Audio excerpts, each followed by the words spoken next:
Bonjour à tous, je m'appelle Christelle Lebailly, je suis auteure et je vous souhaite la bienvenue sur ma chaîne. Aujourd'hui, nous nous retrouvons pour un sujet un peu différent de d'habitude, qui est comment réagir face à la critique, en particulier la critique négative. Faut-il tout remettre en question, s'en foutre? On va voir ça ensemble, mais juste avant, j'aimerais vous parler d'une petite chose. Je vais proposer à partir de maintenant des bêta-lectures payantes. C'est quelque chose que je fais déjà, mais disons que ça y est, je le lance officiellement. Je propose deux offres, la bêta lecture simple et la bêta lecture approfondie. La première option est la lecture d'une œuvre entière, après quoi je rends mon avis dans un questionnaire détaillé.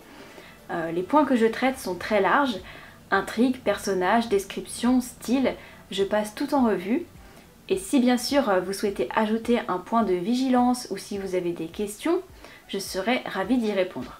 Puis vous avez la bêta lecture approfondie. Alors en quoi est-ce que ça consiste? Vous avez la première offre avec la fiche de lecture que je remplis, mais en plus je me penche sur chaque phrase. Qu'est-ce que ça veut dire concrètement? C'est si vous avez mal dit quelque chose, que votre phrase est confuse, bref, que votre style peut être amélioré ou que votre narration à cet endroit laisse à désirer, je vous le signale directement. Et ça, phrase par phrase. C'est un boulot assez énorme qui me prend pour le coup beaucoup de temps et qui est donc un peu plus cher. Je vous laisse découvrir tout ça sur le site christellelebaillyauteur.com, le lien est en barre d'infos. Du coup, ça c'est fait. Maintenant, parlons des critiques. Je sais que c'était la chose qui me faisait le plus peur en me lançant sur les réseaux sociaux, sur YouTube et en publiant mon roman. À tel point que je me disais que si je recevais trop de critiques négatives, il y avait de grandes chances que j'arrête de montrer au monde ce que je faisais. Il faut savoir que je prends très mal la critique. Pas que ça m'énerve, mais que ça me rend super triste. Dans la vie, tout le monde m'aime bien, j'ai toujours bien travaillé, je suis plutôt sympa. Et ça peut paraître bizarre, mais on ne m'a jamais trop critiqué, du moins pas en face. Alors là, juste à l'idée qu'on puisse me dénigrer sur ce que je faisais, en plus des choses importantes, ça me donnait envie d'aller me cacher sous ma couette. Tout ça pour vous dire que je suis la moins bien placée pour vous parler de comment gérer les critiques, parce que même si je m'améliore, je suis nulle à ça. J'ai des crises d'angoisse accompagnées d'insomnie et de grosses remises en doute. Cependant, je tenais quand même à traiter ce sujet car j'ai l'impression que beaucoup de gens en parlent, mais qu'ils ont l'air de super bien gérer de leur côté. Du coup, ça me rend encore plus mal car je me dis que je dois vraiment avoir un problème pour que ça m'atteigne autant. Bref, voici l'avis d'une angoissée sur les critiques et comment gérer tout ça. Tout d'abord, vous avez la critique positive. Oui, des gens vont aimer votre roman, vos poèmes ou vos nouvelles, j'en suis persuadée. Lorsque vous recevrez ces critiques, autorisez-vous un petit moment de joie. Je ne sais pas vous, mais une critique positive sur ce que je fais ou ce que je publie me rebooste pour la journée et j'en profite d'ailleurs pour remercier tous ceux qui me soutiennent sur YouTube et ailleurs. Ce que j'aime faire et que je vous conseille en cas de coup dur, c'est de compiler ces avis. J'ai rassemblé toutes les chroniques positives de Lula sur mon site, alors pour la promotion certes, mais surtout pour les retrouver facilement si j'en ressens le besoin.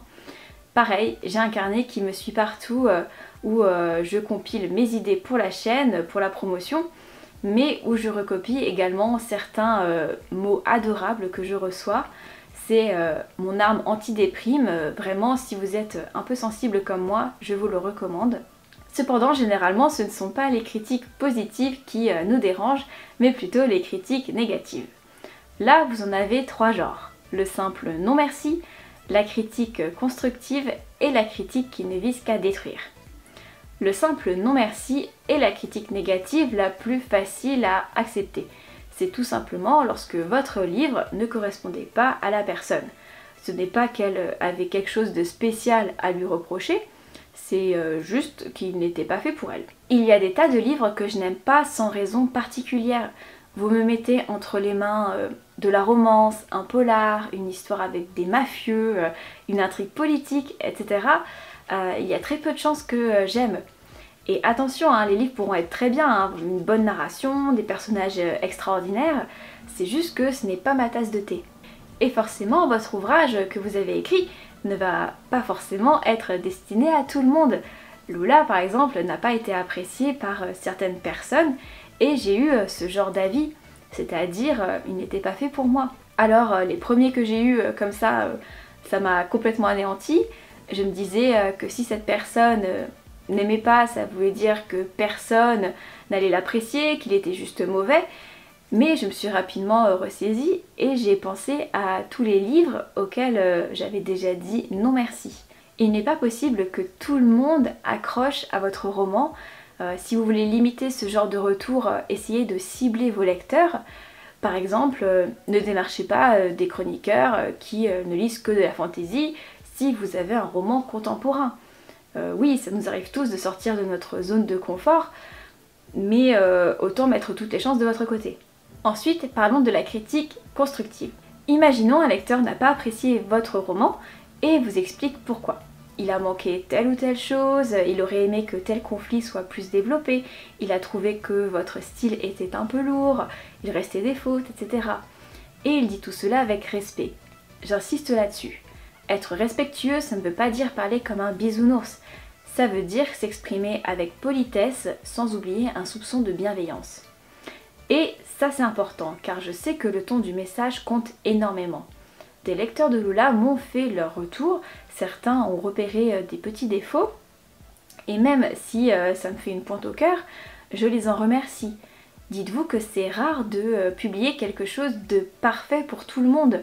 Vous allez avoir des lecteurs qui vont adorer inconditionnellement ce que vous faites, tandis que d'autres vont émettre des réserves. Et ça fait partie du jeu. Si les points soulevés vous paraissent pertinents, notez-les et vous y penserez pour vos prochains travaux. Mais il est inutile de vous apitoyer sur votre sort et de regretter de ne pas avoir fait telle ou telle chose. Vous avez fait de votre mieux à un instant T et ce roman ne déterminera en rien votre avenir en tant qu'auteur. Dites-vous que vous ferez mieux la prochaine fois. Plus vous sortirez d'ouvrages, plus vous recevrez d'avis dessus et plus vous aurez l'occasion de vous améliorer. Autre chose importante, souvenez-vous tout de même qu'il s'agit de l'avis constructif d'une personne ou de deux ou de trois, mais qu'elle ne parle certainement pas au nom de milliers d'autres potentiels lecteurs. Il y a des auteurs, je ne suis pas fan de leur style, je trouve les péripéties ennuyeuses, la narration lente, les personnages simplés. Mais est-ce que ça les a empêchés de réussir et de rencontrer leur public? Non. Une critique constructive ne sera pas forcément partagée par tout le monde. Tel personnage peut sembler trop niais à un lecteur et lui donner des envies de meurtre, alors que quelqu'un d'autre pourra lui trouver un petit côté attachant. Pareil, on a dit que votre récit manquait de description. Au fond, il y a des tas de personnes qui détestent ça. Après, si la critique constructive est méchante, pour moi, elle rentre directement dans la catégorie des critiques qui ne visent qu'à détruire. Ce sont celles qui font le plus mal, on va pas se le cacher. Lorsque on vous explique que ce que vous faites c'est naze et qu'on vous démontre par A plus B que c'est vrai, c'est hyper tentant d'y croire. C'est encore le gros problème chez moi, je n'ai plus trop de soucis avec les simples haters qui laissent juste des commentaires type c'est du cacamoisi ce que tu fais, parce que c'est gratuit, ça sort de nulle part, la personne semble juste hystéro. Enfin, ça me fait douter quelques heures, pendant un après-midi je vais déprimer, mais après ça va. Mais les critiques qui se veulent constructives mais qui sont méchantes sont les plus vicieuses. Je n'en ai pas eu pour Lula, c'est plus ce que je vois sur la chaîne ou sur les réseaux sociaux en général. Je vous en avais d'ailleurs parlé sur un post Instagram, l'occasion de vous rappeler de me suivre sur les réseaux si ce n'est pas déjà fait. Là, pas de solution miracle, enfin si, presque. Lorsque je suis au fond du trou, je vais voir les critiques négatives, méchantes que les gens laissent sous mes auteurs préférés. Ça fait bizarre dit comme ça, mais c'est très libérateur pour moi. Vous le savez peut-être, mais mon auteur préféré de tous les temps est Serge Bossolo. J'adore tout ce qu'il fait, pour moi c'est un vrai génie. Et quelle n'a pas été ma surprise de voir que des gens laissaient des commentaires atroces à propos de ses livres. On lui dit qu'il a une imagination trop délirante, que ses livres sont bâclés, que ses recherches historiques sont inexistantes, etc. Alors que moi, j'ai tout aimé du début à la fin. Du coup, c'est mon conseil si vous vous retrouvez avec ce genre de commentaires. Regardez ce qui se passe autour de vous et vous vous rendrez compte que tout le monde en a. En plus de cela, il est important de se dire que les personnes qui critiquent méchamment ainsi ont souvent un problème qui n'est pas réglé de leur côté. C'est un genre d'insécurité qui ne concerne qu'eux. Pour ça qu'elles sont méchantes et qu'au lieu de dire j'aime pas, elles disent que c'est dégueulasse. Et ça n'a rien à voir avec vous et vous ne pourrez rien y changer. Du coup, faut-il répondre à toutes ces critiques? Personnellement, je ne suis pas partisane de répondre aux commentaires postés sur des sites de vente. Il y en a qui le font, hein, donc c'est pas forcément une mauvaise chose, mais c'est plus courant de ne pas le faire, c'est même rare hein, que les auteurs répondent aux avis postés sur Amazon par exemple. Donc moi je ne le fais pas. Je considère que ce n'est pas mon espace, c'est un peu bizarre, mais voilà, ma chaîne, mes réseaux sociaux, ce sont mes espaces. Mais Amazon et les sites de lecture sont ouverts à tous et absolument pas sous mon contrôle. Donc je laisse comme ça. Après sur les réseaux, je réponds avec plaisir aux commentaires positifs, constructifs, respectueux et non merci. En revanche, j'ai arrêté de répondre aux messages qui ne visent qu'à détruire. Je le faisais avant, j'expliquais à la personne ma démarche de façon très polie et tout. Mais on apprend vite que les personnes qui ne sont pas sympas ne veulent pas être raisonnées et ni entendre ce que vous avez à dire. C'est une perte de temps, d'énergie, elle ne bougera pas de ses positions. Donc si on vous interpelle un jour pour X raison, c'est inutile de répondre. Au pire, si vous pouvez, bloquer la personne et zou, c'est bon, elle a disparu. Voilà, j'espère que cette vidéo un peu différente vous a plu et surtout qu'elle a rassuré certains d'entre vous.